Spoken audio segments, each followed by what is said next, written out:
vaccine that is effective for the COVID, which is antiviral.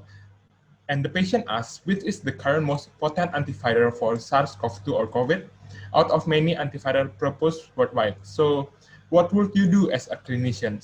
This should have emerged a question in your head. What is the best medicine for COVID? So let's keep this case throughout the session. So we will work out this case in the lecture. So we see now the position of the systematic review. First of all, why we do a systematic review? Systematic review is absolutely different to the literature review, because in the literature review, you only include the article you want to include. But in systematic review, you set a clear target. You set a clear inclusion and exclusion criteria.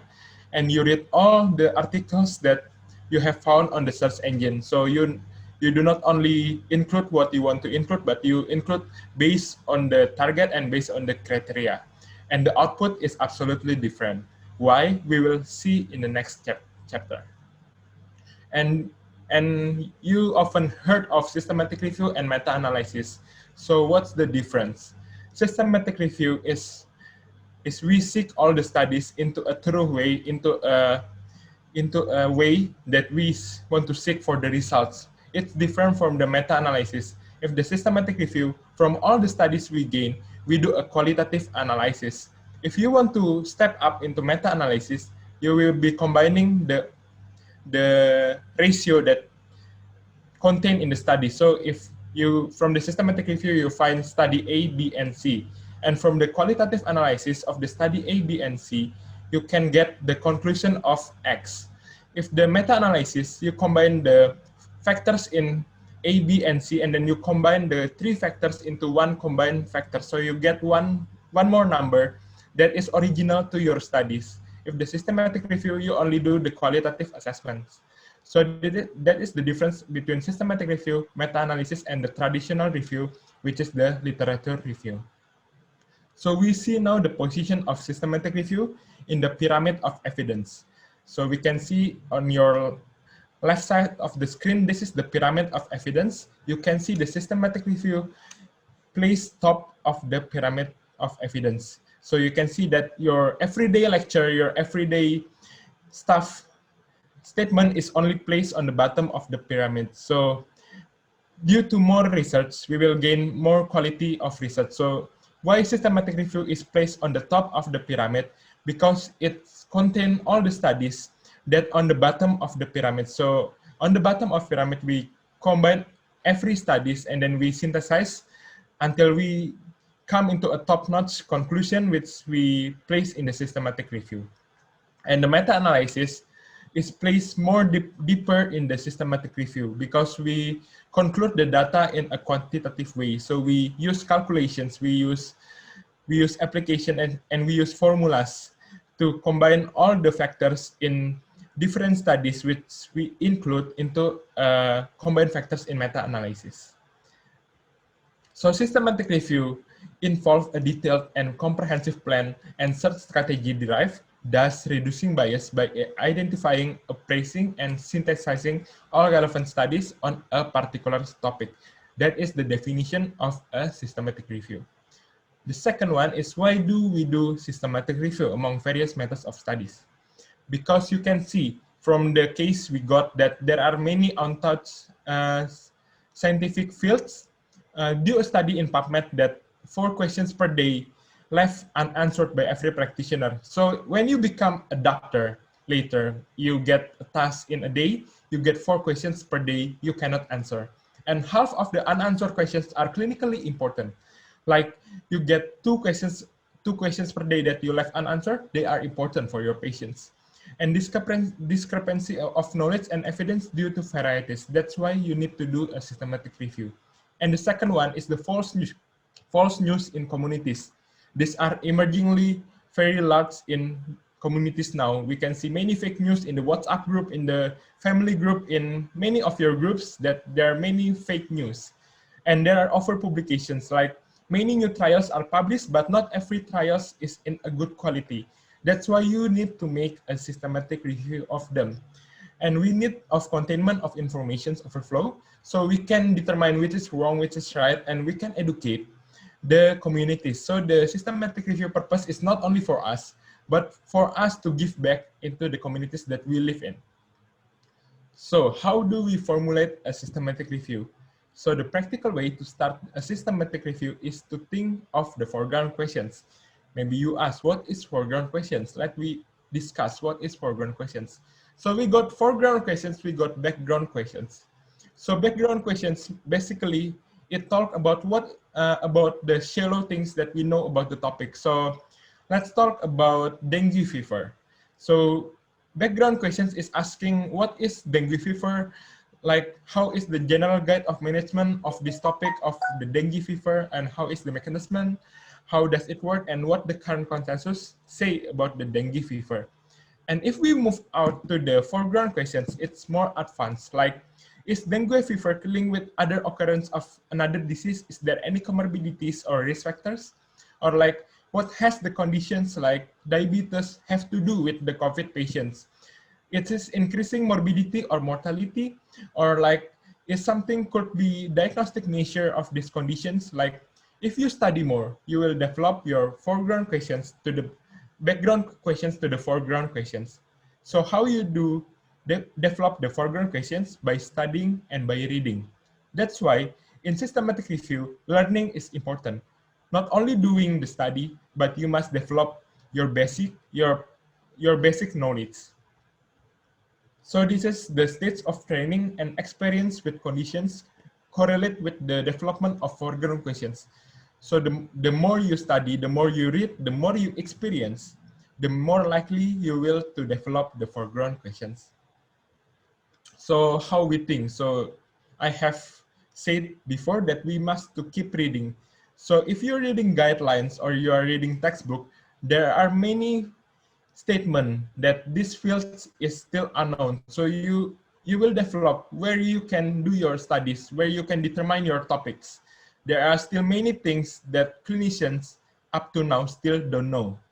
So how you determine your research topic, how you determine your questions? By reading. So you make the topic, you formulate the topic from the foreground questions. Never forget, when making systematic review, you must make the topic into a finer fashions. Finer is stand for feasible, interesting, novel, ethical, and relevant. And you must state the urgent topic with big burden, morbidity, mortality, and emerging problem. So the bigger the problem is, the bigger the impact that you could make, the better your study is. So you must keep in touch, keep update with current medical problems. This is the PICO. So starting the systematic review, we must develop the PICO. So PICO stands for populations, interventions, control, and outcome. For the populations, we must say who we are going to interfere, and the intervention is what we are going to differentiate from the control group, and what outcome are we expect to hope from the patients. So let's move to the scenario that the patient asks which antiviral has the best measure for the COVID-19 management. So we can develop the question here. From reading, we know that favipiravir is now shown superior effect as SARS-CoV-2 antiviral agents. So we make a questions like this. Is favipiravir shown superiority than other antiviral agent in treatment of severe acute respiratory syndrome? So we make the populations is like COVID patients. Intervention and control. For intervention is favipiravir, and control is not using favipiravir, and outcome is recovery. Now you have the research questions and the PICO.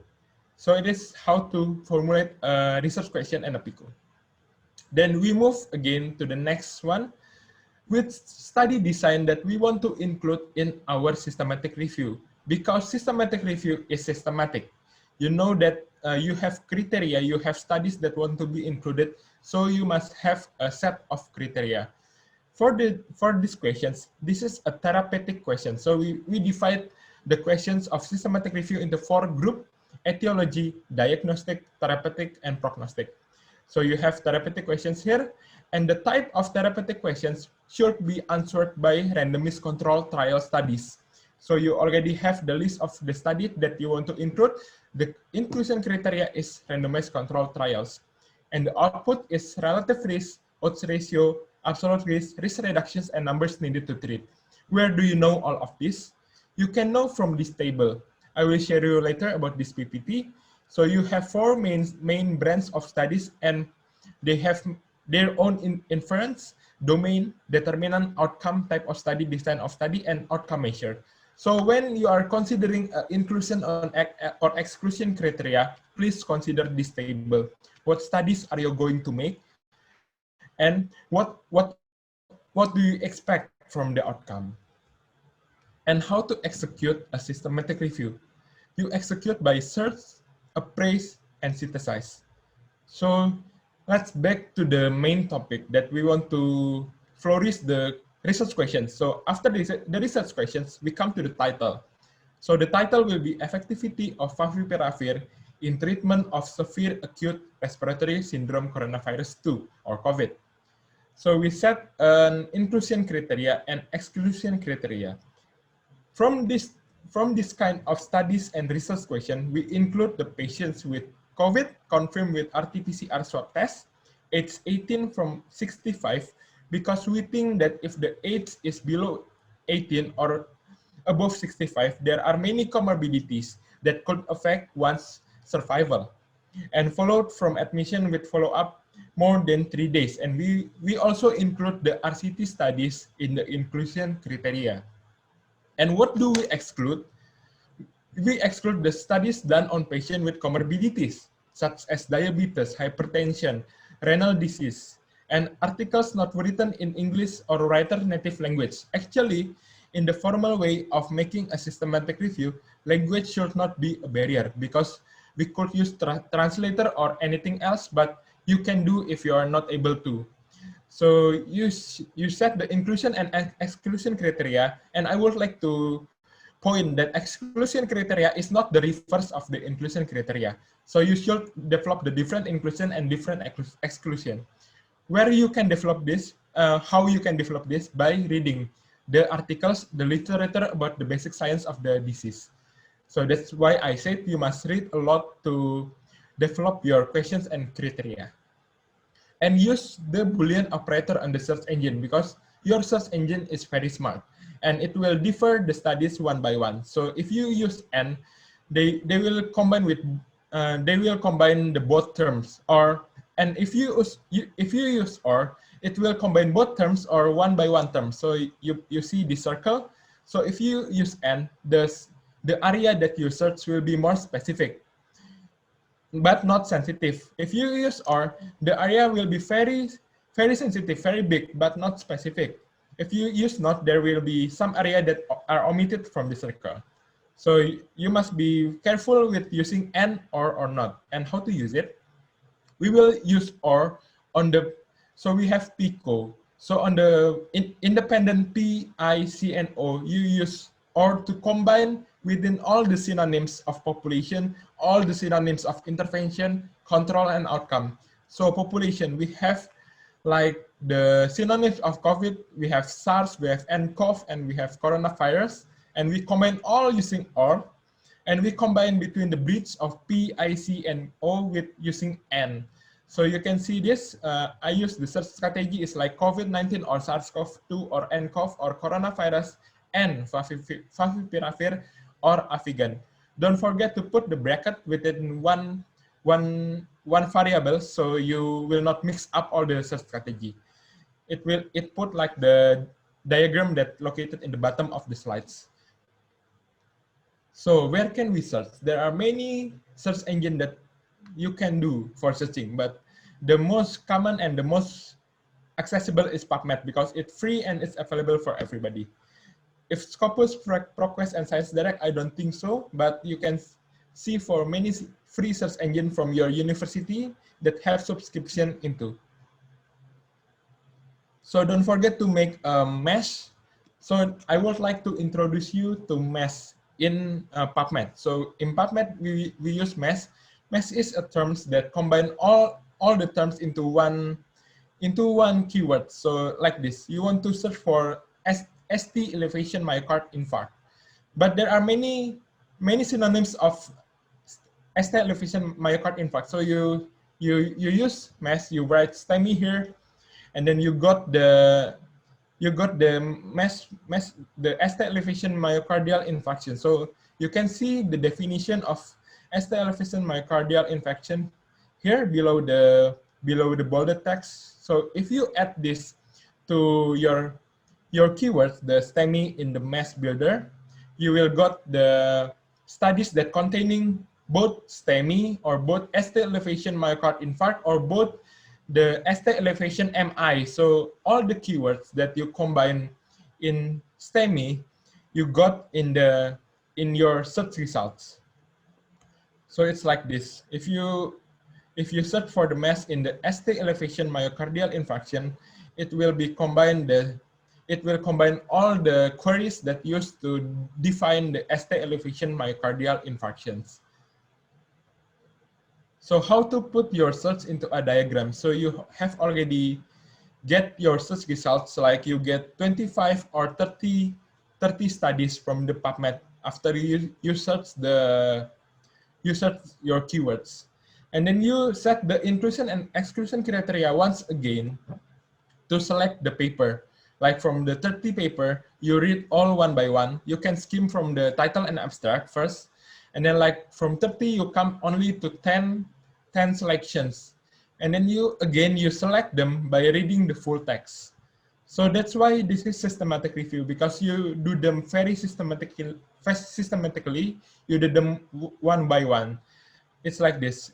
I would like to point out this diagram. So this is called Prisma diagram. You can access them at Prisma. It is a website of the checklist of doing a systematic review.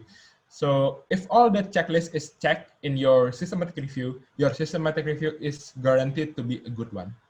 So we are departing from the identifications, the blue bracket here, and then you can see that it identify records through different database. So you can state the PubMed how much, the Web of Science how much, and then the other databases how much, and then every databases contain the studies that may be the same with other databases. So you must screen from the duplications. And after you screen from duplications and you got the final how many studies, you got like 469 studies here, records after the duplication removed.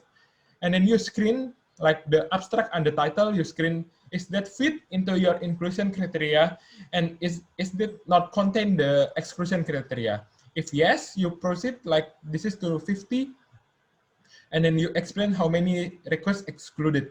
And then you begin to read the full paper and you begin to read the abstract. And you come into how many paper that you assess, like 22 paper.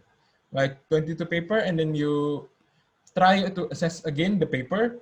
And then we come to 18 paper, and you should explain why you exclude the paper that you have read in the full text. Like 4 paper you exclude because there are no necessary data in 2 studies, and like the overlapping data with another studies, like 2 studies. Like why this is systematic, because you explain why you exclude the studies and why you include the studies. And you remember that everything should be reported, like single studies omitted should be mentioned in this diagram. And describe it in a systematic order and be responsible for every omitted studies. So I strongly recommend you, if you start a systematic review, please make a Microsoft Excel or GDocs of Excel to include the studies. And if you exclude the studies, you will write one by one why you exclude those studies. So it will be a more good way, so you remember why you include this and why you exclude it, and what are you expecting from the studies to be. And the next step, after you finding all the studies, you do the critical appraisal. There are many ways to do a critical appraisal and many tools. The CEBM is by the University of Oxford. So you assess the study by validity, importance, and applicability. And we have Strobe statement also. This is like 22 points, and then you check them one by one. And we have Newcastle Ottawa scale for observational studies. Why we appraise the studies? Because we want to determine if the studies you include is in a good quality or not. And how the bias, is it high risk of bias or low risk of bias? So the more good your study is, No, I mean, the more good your study that you include is, the more good is your finding will be. So that is the point of doing a systematic review. So not only to include the studies, not only to sort the studies, but to ensure that you are responsible for the studies to be in a good conditions. Or if in not good conditions, you must report why it's not good, in which aspect it is not good. So the readers that read your systematic review will determine is your findings is good enough or no. This is the level of evidence. I take it from the CEBM, University of Oxford. So you can see from the studies, if you take the studies from the cohort studies, like if you found a cohort studies and a meta-analysis studies, the cohort studies will be scored with a 2B levels, and the systematic review studies is 1A level. So you can also do a systematic review of many studies, but you must give the score of independent of them, and you must appraise them one by one. So the study quality will be differ. And the next step after you appraise the study, you saturate the all gain information and synthesize the results. Please use the chart, the flow, the prisma diagram that I have mentioned before. So usually we have one mandatory figure and two mandatory tables. The one mandatory figures is the prisma figures that I have mentioned, and the two mandatory tables is the search strategy and the study characteristics. And interpret all the gain knowledge in discussions by explaining possible and or proven mechanism of results. You can use external studies for your results discussion. So if you want to discuss the findings on your results, you can use references that you manual search. It's called hand search, manual search or hand search, not the search that you conduct in database. You can Google it, like the paper that explaining relation between X and Y, and you can use that to be the considerations in your discussions. And after you made the discussions and conclusions, don't forget to make the abstract. The abstract is containing the IMRAD, the introductions, method, results, and discussions. Your abstract must be holistic, that containing every important findings in your studies, but must be compressed, not longer than 200 into 300 words, and contain the necessary methods of how you conduct your systematic review and the findings. Because the strength in the systematic review is your methods. The better your methods is, no matter how the result is, the stronger the results are. So don't forget to strengthen your methods in the systematic review. And there are no citations needed in the systematic review. Abstract, I mean. So this is the Prisma 2019 checklist. You can check this contains how a good systematic review should be. So you use this checklist after you conduct your systematic review. You check if there are something's missing or no. So if this all are checked, the more good your systematic review is. So to conclude, a systematic review is a necessary measure of obtaining competent information and clinical questions using structured and comprehensive way of identifying problems, formulating questions, working abstracts, appraising studies, and synthesizing data until it comes into conclusions. And how to sharpen your ability in doing systematic review? You must keep practicing, keep reading, and keep writing. That's all for today. I hope this will give basics of systematic review so we can learn more about systematic review to make a good studies in the future.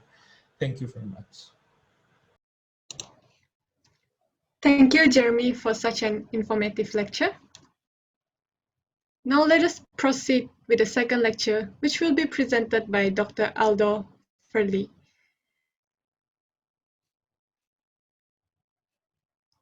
Dr. Aldo is currently the Cardiology and Vascular Medicine resident in National Heart Center Harapan Kita, Indonesia. He is also the editor for Journal of Indonesian Medical Association and an assistant doctor for clinical rotations of Universitas Palangkaraya. He is a graduate of medical doctor degree in Universitas Indonesia and Master of Research in Stem Cells and Regenerative Medicine at Newcastle University.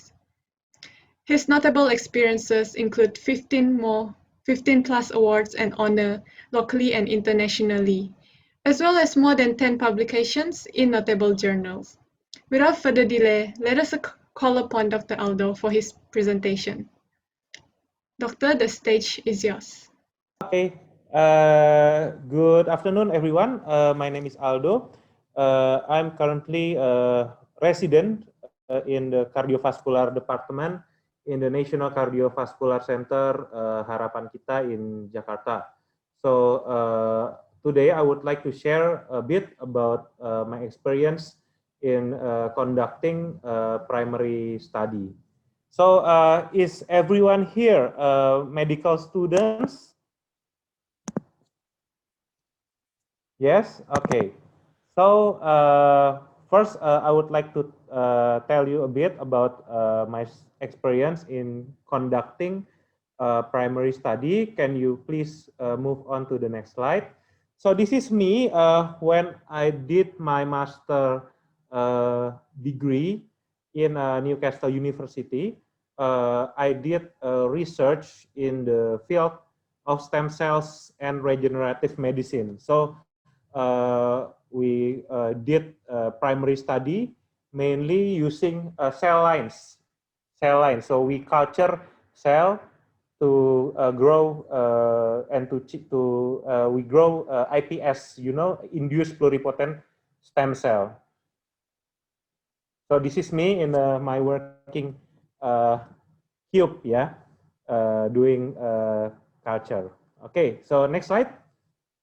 So the first question that I would like to ask to all of the participants is why we do primary study. So is there anyone wants to share answer? I think it's because the results that we obtain from primary studies could give benefits for further research and towards the clinicians and communities sector.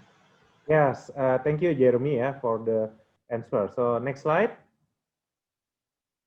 So yes, there are many benefits for doing primary studies, even compared to the only observational study, because usually primary study make biomolecular process more clearly that enables us to translate the finding to a clinical situation. Next slide. So maybe many of you aware that now we are on a pandemic, COVID-19 pandemic. One of the vaccine that we use is the mRNA 1273 COVID-2 vaccine, which is developed by the Moderna and the Pfizer pharmaceutical company. So this is one of the trial of the vaccine that is published in the New England Journal of Medicine about the safety and efficacy of the mRNA vaccine. So this is the translational, the result of the primary study. Next slide. So this is one of the study, the primary study that has been done in primate. So the result of this study can be translated to the clinical practice of vaccinating patients. So we can conclude that primary study is important because it is the basic of further study and especially translational study into clinical conditions. Yeah. So we know that the primary study is one of the backbone for the advancement of the science. So understanding and implementing a primary study is very important for all of us. Yeah. Next slide. So the layout of the talk today, we will talk briefly about the primary study, how to find the idea, how to do, what kind of study design that we usually do, how to conduct primary study, what is the outlet for the primary study such as paper and presentation, and several do's and don'ts of the doing primary study. Next slide. So how we generate idea for doing primary study? First, we must have some background knowledge and relevant data for the primary for doing the primary study. From the background knowledge and relevant data, we can then generate some hypothesis for this research. And the other things that you can do is to look at research in your lab and also the strength of your lab. So each lab usually has their own uniqueness and has their own specific strength. And to help this, we can see prior publication from the lab to help what methods, what kind of procedure that your lab can do. And lastly, and most importantly, we must discuss also with your mentor or supervisor. Next slide. So I would like to tell you about how I have the idea for doing my primary study research. So first, I read about stem cells, which are cells that can differentiate into lineage of the cells, such as muscle cells, blood cells, nerve cells, liver cells, and etc. So I got the basic idea for doing what is interesting in the field of stem cells. Next slide. So when I did research in the Newcastle University for my master degree, first I see what is the one of the most productive facility in the university, and one of them is the Center for Cancer in the Newcastle University. So they have a lot of publication related to the field of cancer stem cells. Next slide. So I did a little bit of digging in the website. So I can see there are several expertise in the cancer center of the Newcastle University.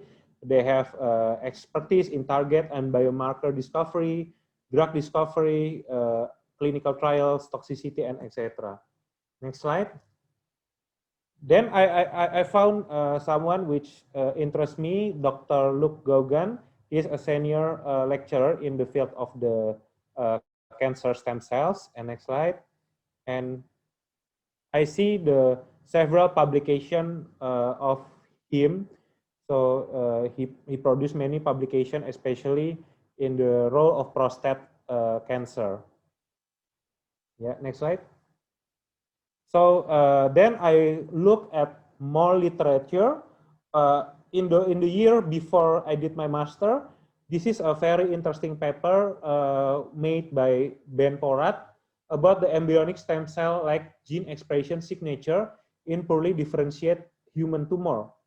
So the hypothesis is tumor that is more aggressive has expression of stem cell like gene signature such as OCT4, SOX2, and NANOC. So these are the transcription factors that is expressed in the tumors. Next slide. Yeah.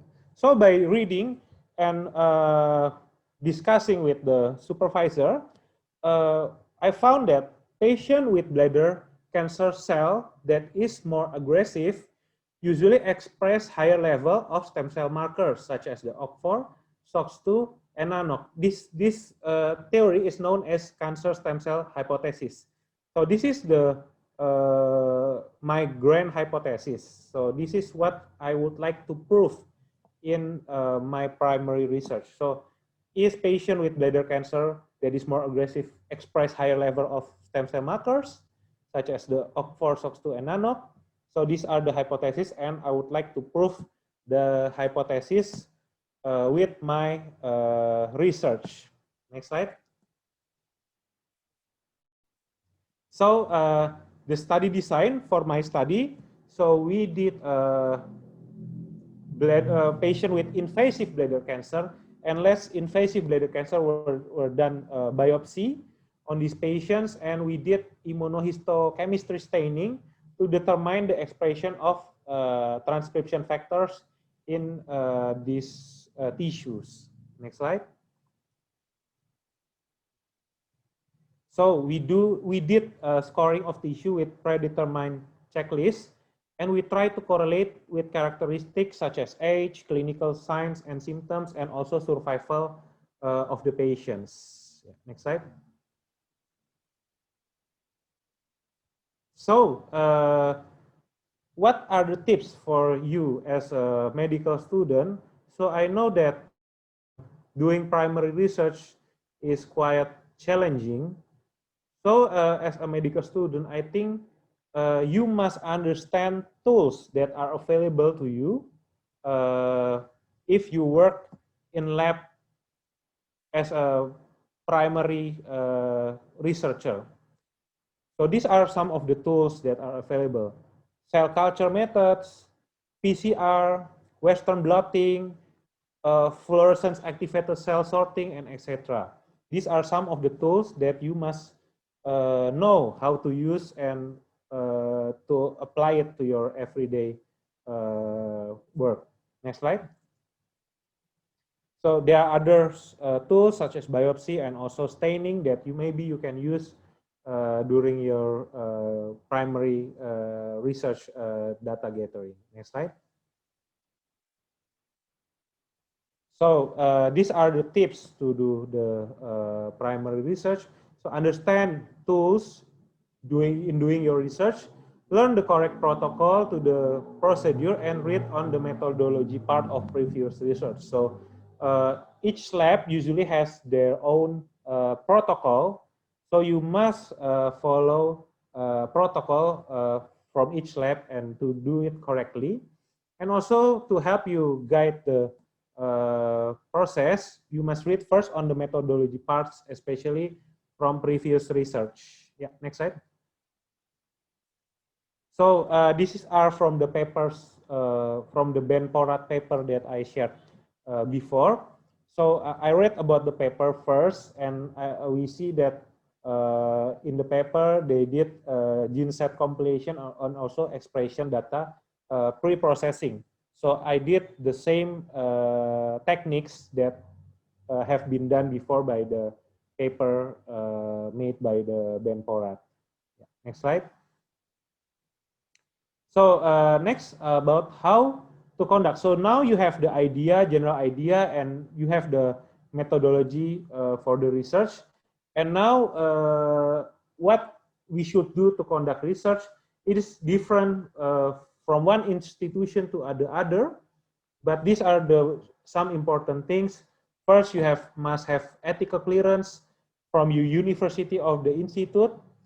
Second, you will be asked to make a research proposal, and third, maybe what you will do the research for yourself. Next slide. So these are some of one of the example for the ethical clearance form.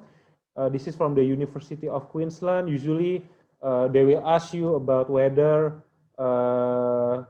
it will involve human tissues or animals. So you must answer it, and they will have some of the a committee to analyze whether your research can proceed to the next stage or not. Yeah. Next slide.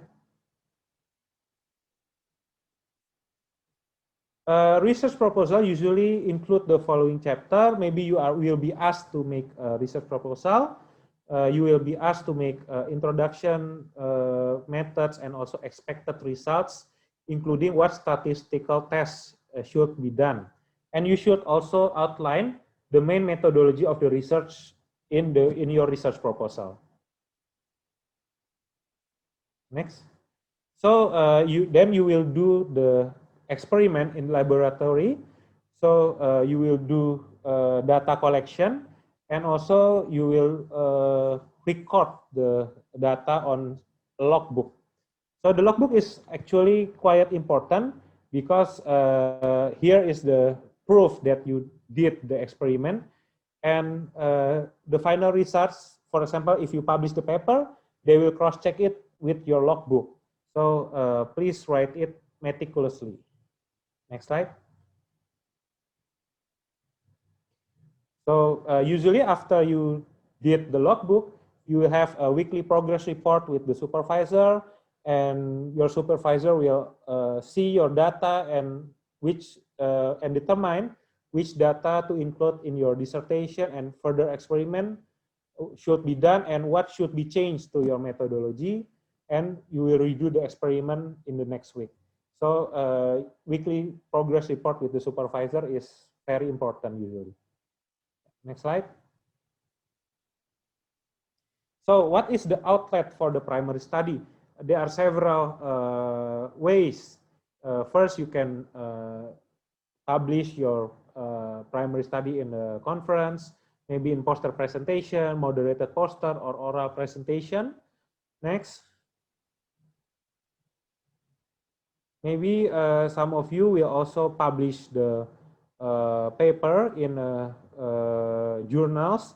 So this is one of the journal that we did in our team in the Northern Institute for Cancer Research. So my master work is only just a small figure, yeah, in the overall paper. So it's a large paper, and my master project is only one of the small part of this large paper. Yeah. Next. So next, you should also look for opportunity to present your research. For example, in my field in cardiovascular medicine, there is a coming conference in the echocardiography in June 18 until June 21st.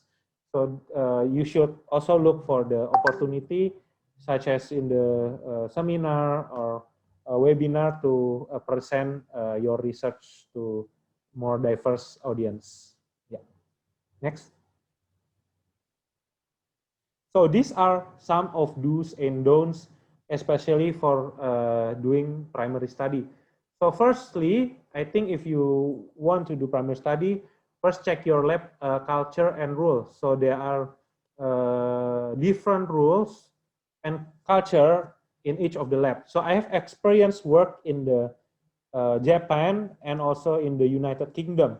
So they have a very different approach to lab work. For example, in the UK, they usually have a very strict work and life balance. So for example, you work from 8 a.m. until 4 p.m. So after 4 p.m., you are free to go. You don't have to do anything for the lab. And it's very different from culture in Japan.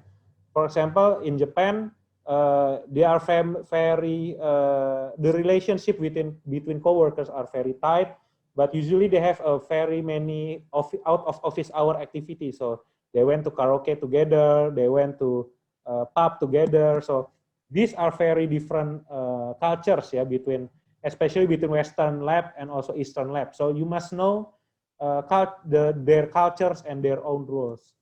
So if you are especially if you are studying for PhD, please check the requirement for graduation. So usually each university has their own different on requirement. For example, in the United States, you must find something novel before getting the PhD. So for example, if you have worked only for 2 years or 3 years, but you found something interesting or something new, you can do the PhD in only like 2 and 3 years. Different from the UK, so you must do full for 4 to 5 years. And I want to stress to have a meticulous record, especially on your experiment, because if you publish the research paper, they will cross-check the result to your experiment record in your logbook. And so, and also discuss often with your supervisor, because I think supervisor usually has a very good idea and very new idea about how to approach your lab problem. Next.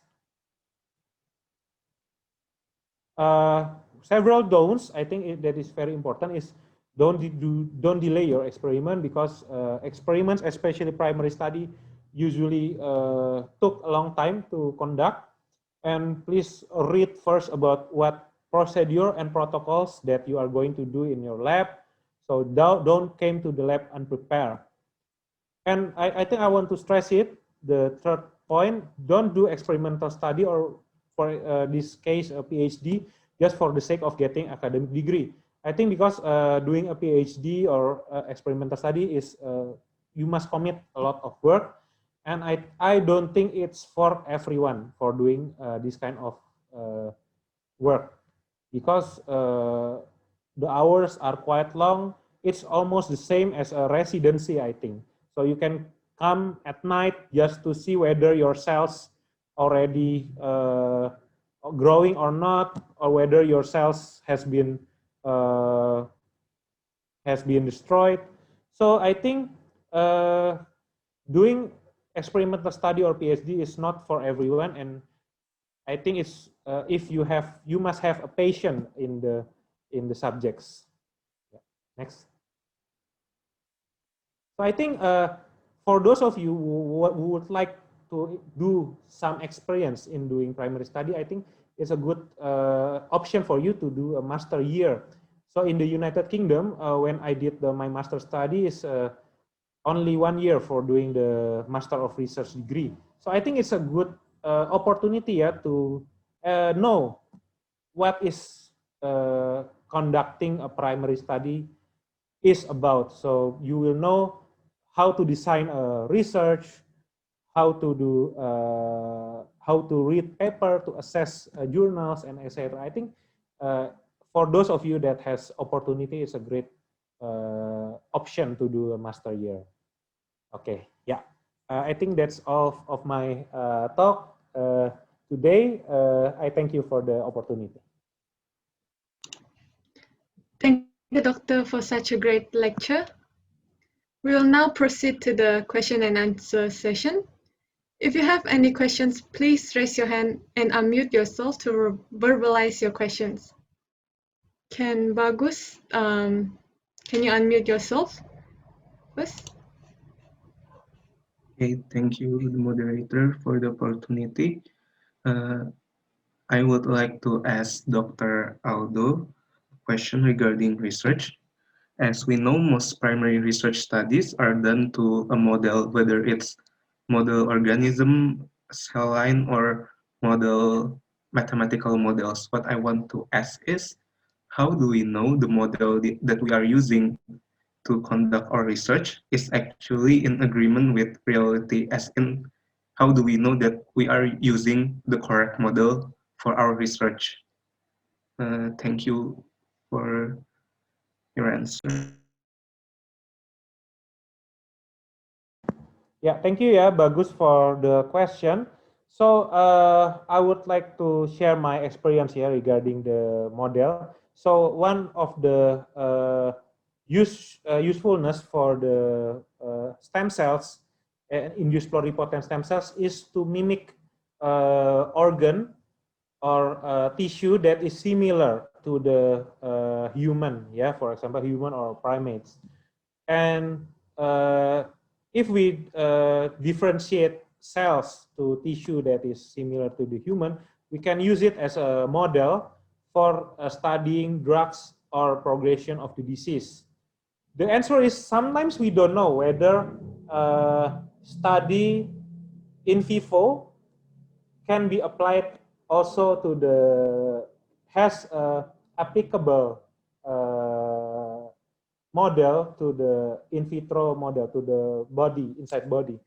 However, usually we do validation. So we follow up also the patients with, for example, we model heart tissue with ischemic condition. So we did the research in the tissue. And also, we see also similar condition in patients, in real life patients. So that's the gold standard for the validation of the model. However, the answer is sometimes we also don't know whether the simulated mathematical model or organic model can be applied also in the organism. Okay, yeah, thank you, Thank you, Doctor, for your answer. We have one more person, Arpit from AMSA India. You can now unmute yourself and ask your question. Thank you, moderator. Am I audible? Yes. Okay, my question is for Dr. Aldo as well. So I just wanted to know more about how can we know more about the master year that he talked about? Hi Arpit, can you please repeat the question? Yeah, I was asking how can we know about more about the master year Yeah. that you talked about? Can we do it after our graduation, like completing our MBBS or something like that? Okay, thank you for the question. I did my master's after I finished the bachelor part of my medical education, but before I did my clinical rotation. Uh, they, I think the most important is you already has a bachelor degree because master's degree is one of the extension for the after you finish your primary degree, and it is a 1-year program. 6 months we did knowledge, so we did background reading, study about the stem cells and regenerative medicine theory.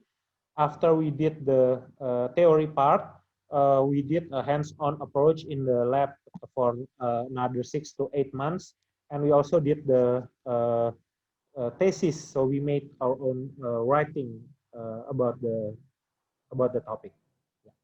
I hope that answers your question. Yeah, thank you so much.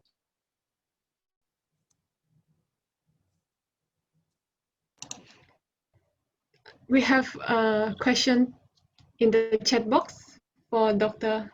Aldo as well from Devina AMSA Malaysia.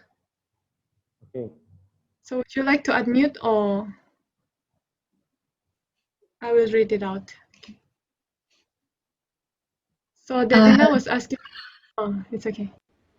Yes, and you can proceed to read it out. Thank you. Okay, so Okay, Anas, should I answer or would you like to read it yes, first? you can answer, Doctor. Okay, so thank you, Devina from AMSA Malaysia. I think it is challenging times here to do research, especially because of the COVID-19 pandemic. Especially we have if you have a limited resources. But I think COVID-19 also presents many opportunity for us to do some interesting research. For example, I think the tips is you should know what are the tools that is available to you and to apply it to solve hypothesis. I would like to give example about a research that I'm doing in the National Cardiovascular Center. So we know that in the National Cardiovascular Center in Harapan Kita in Jakarta, we have quite a lot of COVID-19 patients, and we admitted every day to the emergency ward, emergency department, and also the ward, the isolation ward. So there is no current study about the lung ultrasound. Do you know when we did, the echocardiography, the USG probe, and there is no study about the what findings in the lung that you can see when you are doing the USG in the lung. So we did about the USG in every patient that is confirmed with the COVID-19 positive, and we see the characteristic for the lung characteristic of the patients. I think it's not that difficult to do, and it has a very good, very valuable knowledge, especially for other people that may have a limited setting and only has USG for diagnosing COVID-19. I think you must know what tools and resource available for you first. Then after that, you may make some research protocol that is maybe valuable for you or your institution. Yeah. Thank you very much, Dr. Aldo. You're welcome. We have another question in the chat box from Samantha AMSA Macau. Okay, I think it's for Doctor or Jeremy. I would like to ask how we can make sure the study is randomized when we are studying many groups of patients. Okay, yeah, I would like to answer it. So I think randomization is quite important, yeah, especially in a primary study. So first, we usually has a table to compare the basic characteristics of patient that is admitted to the study. So if you see a journal paper, the first table usually is about the about the basic characteristic of the patient. So this is how we usually find out whether our randomization process is already good or not from the table. Okay, yeah, thank you. Thank you, Doctor, for this opportunity, and thank you very much. You are welcome, Samantha. Okay, now we will proceed to answering the questions that is pre-asked during the registration. So the first question is, I would like to ask about what are the tools that will help us in writing a good systematic review? Okay, thank you for the question. So to write a good systematic review, you must have a good guide on how to make the systematic review. So basically, you can download the Prisma statement. It's like 24 points of how to conduct a good systematic review, what's to do and what's not to do in the systematic review. However, you can download an application called Review Manager or RefMan. It's the latest edition is like 5.4. It's like an application to guide us on how to write a systematic review paper. And I think it's quite compact because it have the part from the introductions, methods, results, discussions, and then until the conclusion. So you will not skip the important part of making a systematic review. Okay, now we will move to the questions. Okay, the question is, I would like to ask about what are the requirements of a good journal so that we could incorporate it in our systematic review. Okay, thank you very much. So the key on making a systematic review is you include all journal needed. No matter if it is good or bad, we must include the journal into the systematic review. The difference is that we use appraisal to determine the quality of the journal. So if you include all the good journals in the systematic review, your qualitative analysis results will be very credible. However, if you use not a good enough journal in your systematic review, there will be some questions according to your study results. However, these questions could be answered by the results of the critical appraisal of the selected journals. So with this critical appraisal that this study is lacking of like this aspect, ABC aspect, it will make another recommendation for further study. So don't be sad if your studies included the like unreliable resource or like not completed quality of resource. You still have a recommendation on what to do on your recommendations aspect of the paper. I think that's all. Okay, now we would like to proceed to the certificate ceremony. First, I would like to present the certificate to Dr. Aldo Ferli. Okay, I'm going to take a screenshot in the count of 3, okay? 1, 2, 3. Okay, thank you, Dr. Aldo, for your contributions and sharing your knowledge towards basic on conducting systematic review, and I mean primary study. Now, I'd like to present the certificate for Jeremy. Okay, I'll take the screenshot in the count of 3. 1, 2, 3. Okay, thank you, Jeremy, for your knowledge sharing on conducting systematic review. Now let us proceed with the workshop.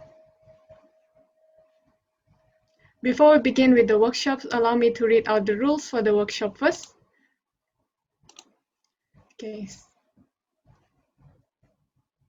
Please keep your name on the Zoom to your group name, and then AMSA member and your position. For example, W, John, AMSA Malaysia, and then your position. And then you will be assigned into a breakout room according to your group code. Please join the breakout room, or you can join the room yourself on latest versions of Zoom. You will be moderated by one moderator in breakout room. Please follow the instructions from the moderator in charge. You will be given a case. Feel free to discuss them with your group mates. And you are given maximum 20 minutes to discuss and answer the questions. The workshops will consist of primary study and systematic review workshop, which divided into 2 cycles. However, only the moderator will be moving within breakout rooms. Randomized group will be selected for the plenary sessions to present their finding. Let us now proceed with the workshop sessions. Please wait patiently for you to be transferred into your breakout rooms. Management of the third stage of labor can help reduce mortality. Can help reduce. I think there's a mistake here. I think it is to help reduce the prevalence of postpartum hemorrhage in Africa. So not the mortality. It's to help reduce the prevalence. Okay, so next slide, please.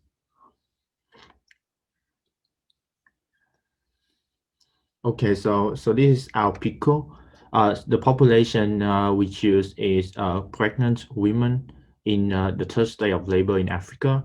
Our intervention is the pregnant woman receiving AMTSL, and the control is the woman who not receiving the AMTSL. So we look at the prevalence of postpartum hemorrhage as the outcome. So can I have the next slide?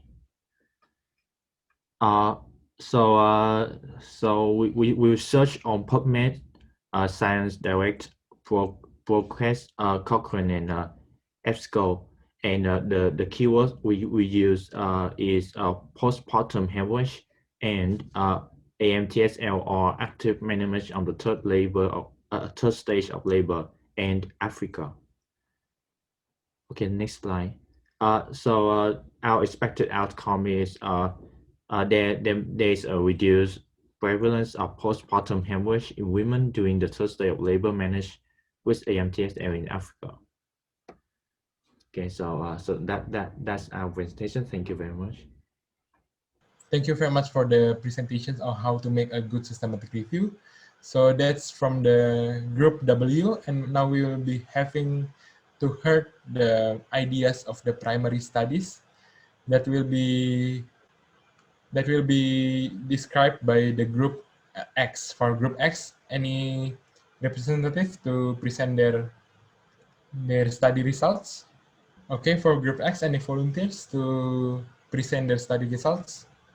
Okay, so we start with identifying at least one problem. From our discussions, we got 3 different problems that we identify. The high prevalence of NCD, deaths and premature deaths accounted to the NCD, and the prevalence of diabetes and smoking in Egypt. And out of these 3 problems, we pick one, the prevalence. We developed the research question first, and the questions we get was, what is the relationship between family history and NCD? Relationship here, family history here meaning diabetes and hypertension. Also, the relation between exercise hours in a week and prevalence of NCD, and also what can we do to reduce the risk factor of hypertension and overweight. Out of this, we pick the second question that we develop further in the next slide. And we determine the study design. We pick the study design to be cross-sectional or case control, and specify the type of exercise as aerobic exercise. And next, we determine the outcome that we are looking for, and we are looking if the patient in the study is having NCD or not, and we use odds ratio or risk ratio to see the effectivity of our intervention. I think that's all. Okay, thank you very much for the presentations of how to make a primary research based on the case for the group X. You have been doing well, and for all the groups you have been doing well as well. The most important things is you are getting used to doing the systematic review and primary studies. And most of all, this is the basics of doing the primary studies and the systematic review. Therefore, you must keep reading, you must keep writing and practicing your skills, because these skills are learning by doing. So you must do it to get the knowledge of it. I think that's all. We are on the end of the events of this academics masterclass. Now we are going to give the certificates to our esteemed panelists and esteemed moderators. And for the first one, I want to give the certificates to our moderator, to Anna Scarlett Andrew. Please open your camera and we will give the certificates right away to you. And I will count 1, 2, 3, and I will take the screenshot of this. Okay, in 1, 2, and 3. Okay, thank you very much.